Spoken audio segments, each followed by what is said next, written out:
KGF, Salaar లాంటి block buster సినిమాలను అందించిన హుంబాలే ఫిల్మ్స్ ఇప్పుడు మరో భిన్నమైన ప్రయోగానికి రెడీ అయ్యింది. ఈసారి వారు ఏకంగా యానిమేటెడ్ సిరీస్ ను ప్లాన్ చేస్తున్నారు. అది కూడా భారతీయ పౌరాణిక గాథలపై ఆధారంగా ఉంటుంది. ఈ ప్రాజెక్ట్ పేరు మహావతార్ సినిమాటిక్ యూనివర్స్. ఈ సినిమా చాలా భారీగా ఉండబోతుంది. ఇందులో పౌరాణిక దేవతల కథలను హై క్వాలిటీ యానిమేషన్ ద్వారా చూపించనున్నారు. మొత్తం 7 భాగాలు, దాదాపు 12 సంవత్సరాల వ్యాప్తంగా రిలీజ్ చేయబోతున్నారు. అధికారిక రిలీజ్ క్యాలెండర్ ఇలా ఉంది. మహావతార్ నరసింహ జూలై 25, 2025, మహావతార్ పరశురాం 2027, మహావతార్ రఘునందన్ 2029, మహావతార్ ద్వాకాదీస్ 2031, మహావతార్ గోకులానంద 2033, మహావతార్ కల్కి పార్ట్ 1 2035, మహావతార్ కల్కి పార్ట్ 2 2037. ఇవి మొత్తం యానిమేషన్ సిరీస్లు అయినా సినిమాల స్థాయిలో గ్రాండ్ గా సినిమా థియేటర్ లో రిలీజ్ చేస్తారు. భారతీయ యానిమేషన్ చరిత్రలో ఇది ఇప్పటి వరకు అత్యంత స్ట్రక్చర్డ్ ప్రాజెక్ట్ అనవచ్చు. ఇప్పుడు అభిమానుల్లో ఆసక్తికరమైన చర్చ ఒకటి మొదలైంది. ప్రభాస్ ఈ సిరీస్ లో పాల్గొంటాడా? ప్రభాస్ ఇప్పటికే హుంబాలేతో 3 సినిమాల ఒప్పందం చేసుకున్నాడు. పైగా ఆయన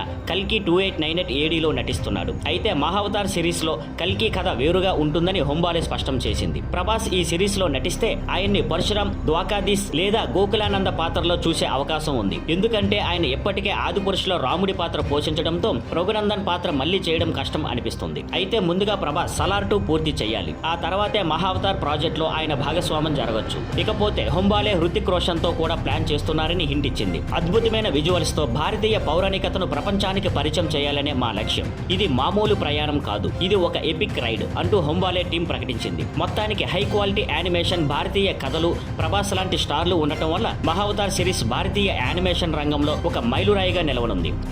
thank you for watching. Please like, share and subscribe.